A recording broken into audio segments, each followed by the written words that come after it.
Ó, o título do vídeo é If you are ambitious but lazy as a developer, what this? Se você é ambicioso, mas preguiçoso como desenvolvedor, assista isso. Eu sou uma pessoa ambiciosa, mas preguiçosa como desenvolvedor, então bora assistir isso. I'm making this video for one of my students, someone I really care about. Because a few days ago, he looked at me, worn down, and said, Phil, this whole software engineering thing just feels impossible. And if you're watching this, I've got a feeling you know exactly what that feels like. You keep telling me you want it. The six-figure job, the remote gig where you roll out of bed, open your laptop in your sweatpants, pour coffee, and out-earn everybody you went to school with. The freedom to work from a beach, from another country, from wherever you want to wake up. I hear it every single time we talk. I can see it in your face. And I know right now the whole internet is screaming the opposite at you. Layoffs, hiring freezes. Every other post is tech is dead. AI is coming for the jobs. Don't even bother. It's too late. I know that noise is loud, but that's Sim, agora eu posso usar tradução, tá? Legendas. E eu tô querendo usar e aí? only the half of it. Coding is still one of the highest paying things a regular person can learn. No degree, no connections, no money to start. Still, people are still signing those offers today, this week. Guys with no computer science degree, no rich uncle, nothing on paper. Landing jobs that pay more than their whole. Na verdade, eu vou usar a legenda não. Eu tô entendendo bastante até, aí eu não preciso de legenda. Mas caso eu não entender, entendeu, né? Whole family combined. So let me ask you the real one. If you want it this bad, why haven't you done one single thing? Not You want this bad, so why haven't you done one thing? Not enough? not enough. One thing. No real project you actually finished. No application sent. No line of code that actually scared you. Just the wanting. Sitting in your chest, going nowhere, month after month after month. And it's not even that complicated. Breaking into tech is not some giant mysterious maze. I promise you it's not. There's only a few real doors in, a handful, that's it. I've watched 60 people do it in the last 365 days within my own mentorship. And I've watched hundreds of people walk through the exact same doors, over and over. The how was never your problem. You could figure the how out in a weekend if you actually sat down and did it. So the path is simple. The money changes your entire life, and you're just standing there, staring at the door, not moving. Why? I'm gonna tell you exactly why. And I'm gonna do it with two stories. One about a guy you never met, me, before any of this existed, and one about a guy named Alex, who was a couple years ago more stuck than you are right now, and who today makes more money than I do. And I'm not exaggerating. Stay with me because both of these are gonna hit a little too close to home. So picture me at 30, not the senior dev Phil, not the guy in these videos right now, the one from 8 years ago. I was in Korea teaching English and I've been doing it for 5 years straight. Same classroom, same bus, same lunch, the same exact day. Copy pasted over and over and over until I honestly couldn't tell 1 week apart from the next.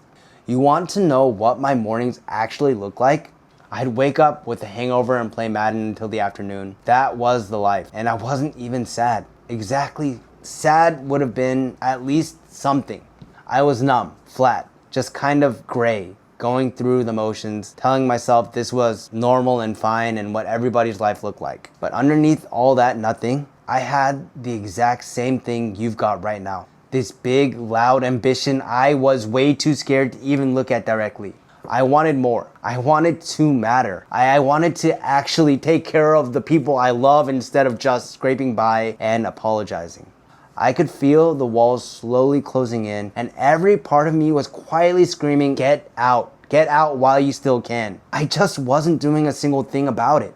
For years, sound familiar yet? And then one completely ordinary morning, while I was playing a game of Madden on my Xbox, I saw this brochure sitting on my kitchen table, a coding bootcamp. I picked it up randomly a few days prior and forgot about it. And something in me went dead quiet and just said, that's the door. That's the way out. So did I walk through it?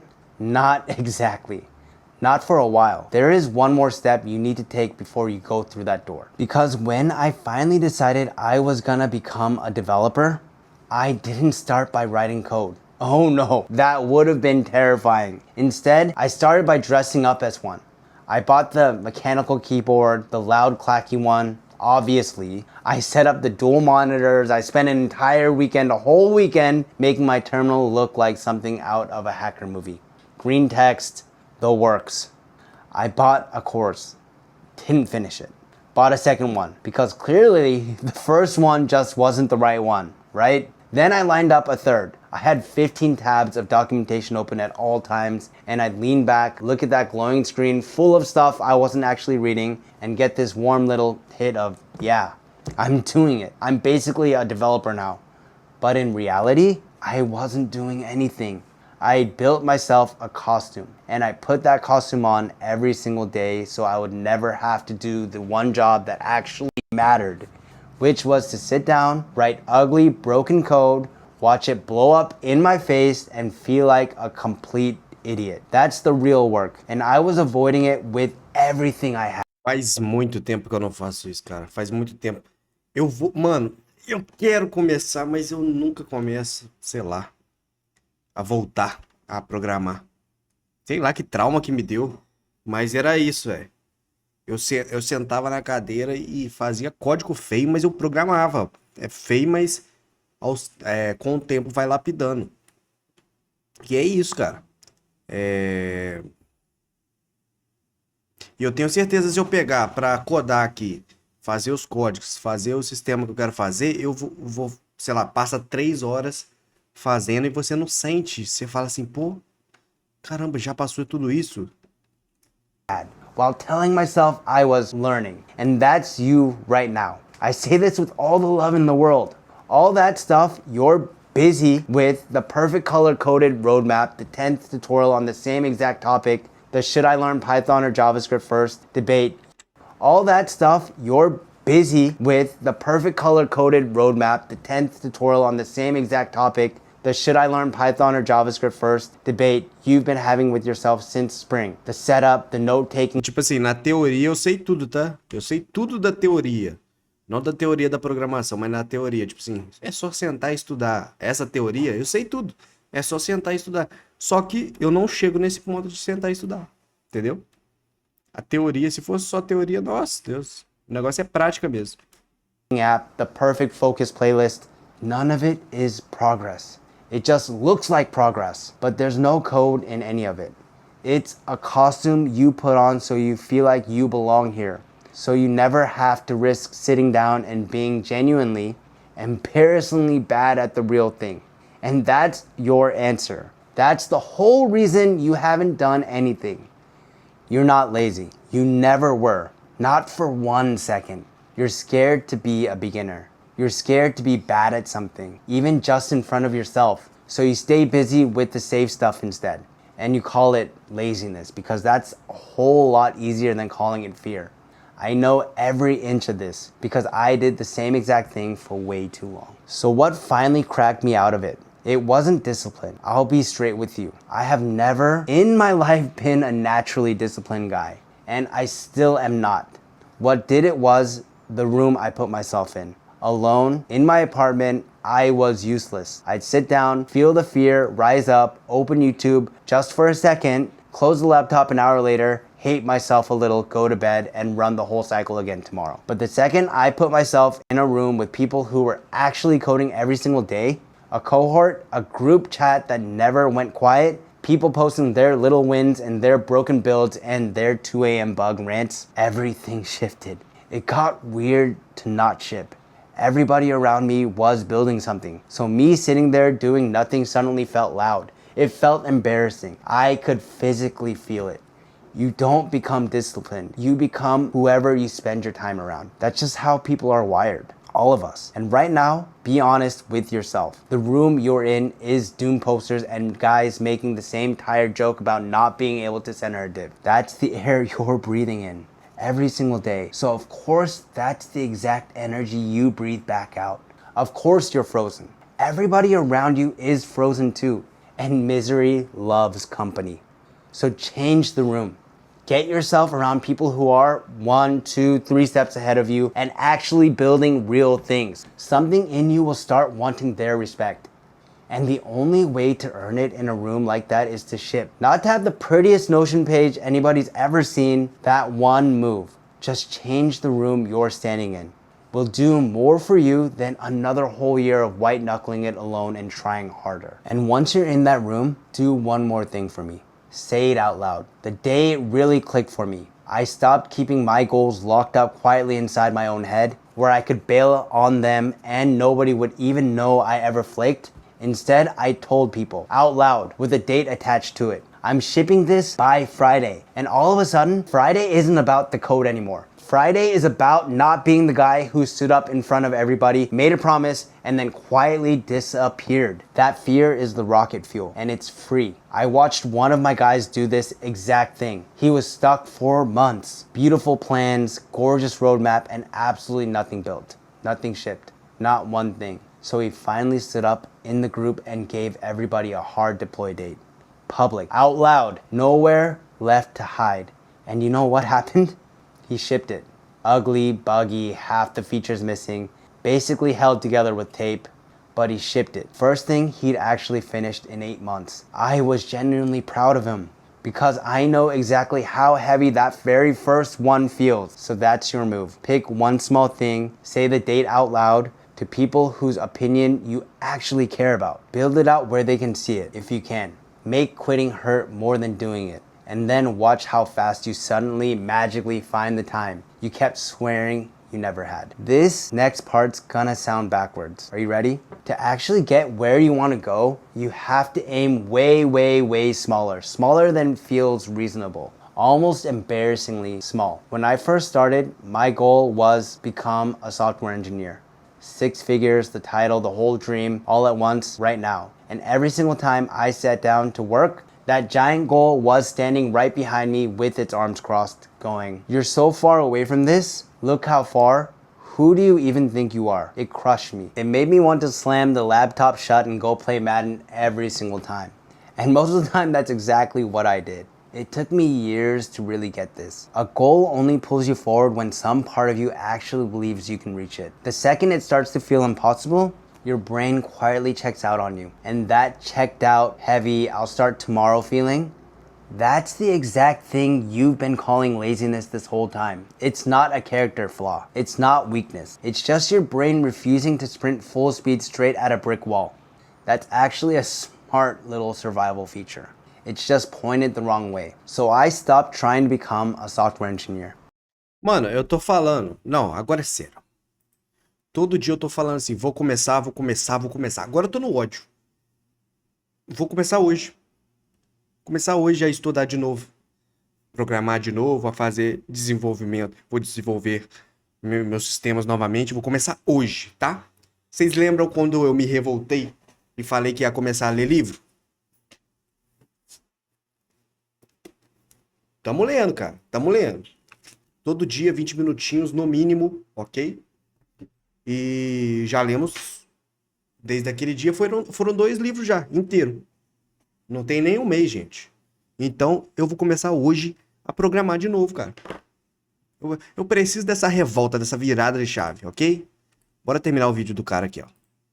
I know how. Mano, só se passou 10 minutos. Ele fala tanto que parece que já passou meia hora dele falando, mas... insane that sounds coming out of my mouth. Instead, my entire goal for the day shrank down to the dumbest, smallest thing I could possibly come up with. Make this button turn blue when I click it. That's it. That was my ambition for the entire day. Not a career, not a salary, a blue button. And when that button actually turned blue, I'm not exaggerating even a little bit, that hit harder than my first real job offer did years later. Because it was proof. Cold, undeniable proof that I could make the machine do what I told it to do. And the next day, the goal became, okay, now make it save when I refresh. Then, now make it remember what I typed yesterday. 100 tiny, boring, unglamorous wins stacked one right on top of the next. Zoom out a year later, and that stack is the career. That's the whole thing. There's no secret sitting past that. You do not need to become a developer this year. You need to make the button turn blue tonight. That's the only job you have. Everything else takes care of itself. Those small wins come with a tax though. And I'd be a bad big brother if I didn't warn you about it up front. You're gonna eat a lot of failure quietly with absolutely nobody clapping for you. For every button that turns blue, there's an hour of I didn't warn you about it up front. You're gonna eat Você vai comer tanto. Você vai falhar tanto, né? a lot of failure quietly with absolutely Em nobody silêncio que absolutamente ninguém vai aplaudir por você. clapping for you. For every button that turns blue, there's an hour of the screen just screaming red at you. The error messages that make zero sense. The bug you finally fixed at 1 a.m. and still don't fully understand why it worked. The long, boring middle stretch where you honestly cannot tell if you're getting anywhere at all, or just spinning your wheels in place. And that, not the hardest parts, the boring parts, is exactly where almost everybody quits. It's where the costume finally falls all the way off. Because if your only reason for doing any of this is the flex, the salary screenshot, the look at me now, proving something to people who doubted you, that reason is way too small. It cannot carry you through the boredom and the red. You'll bail at your first real merge conflict. And then you'll tell yourself it just wasn't for you. You need a bigger why. Mine was stupid simple. I had a family, I was 30 years old, going absolutely nowhere. And that brochure on the kitchen table felt like the one and only door out. The one way I could actually take care of the people I loved instead of just apologizing to them for another year. That was the engine underneath everything. And later, when I got laid off, yeah, that happened to me too. That happens to almost everybody eventually. That same why is the thing that put me right back in front of the laptop the very next morning, instead of falling apart on the couch. They could take the job away from me anytime they wanted. They could never take the reason. So flip the whole thing around, stop fantasizing about the offer letter, the screenshot, the finish line, fall in love with the red error instead. Because every single one of those red errors is a future version of you that gets hired, showing up one bug early to come meet you. You're not lazy. You never were. You've just been aiming at a shadow instead of a blue button. So fix the aim and there is nothing left to force. Now let me tell you about Alex. I promised you him at the start. And Alex is honestly the whole point of this video. When Alex first came to me, he was already a software engineer, but barely. He knew the basics, the fundamentals, just enough to be a little dangerous. Just getting started. On paper, he was exactly the kind of guy the internet loves to scare half to death right now. Entry level, nothing flashy on the resume, the you're gonna get replaced by AI guy. If he'd sat there and listened to that noise, he would have quit before he ever started. He didn't. He did the complete opposite. He took a chance and he went all in. And I mean all in. He showed up to every single class, everyone. He actually used his one-on-one time with me instead of being too shy or too proud to ask the real questions. And he took what we talked about and he ran with it immediately, that same week, every week. And one thing set Alex apart from everybody else. He took one piece of advice deadly seriously. Go do free work, real work, for real people, for free, while you're still learning. So he did exactly that. He built stuff for a local restaurant. He did real work for our own team. Here, he jumped in with a handful of companies on their SaaS products, solving their actual annoying real world problems that were costing them money. No paycheck, just reps on a real problem that actually mattered to somebody. And somewhere in the middle of all that free work, something clicked in his head that changes absolutely everything. He realized he wasn't just a guy who could write code. He was a guy who could walk into a business, look at what was broken, and fix it. He could solve problems for all kinds of companies at once. So he took that one realization and he built his own startup around it. Now fast forward to today. Alex... Não vou ver esse vídeo todo não. 15 minutos já foi o necessário, tá bem? Já mudei de chave, já... Vou terminar meu estudo de inglês, vou ler meu livro, ok? E vou estudar o Javinha. Vou voltar, já te falei que eu vou voltar.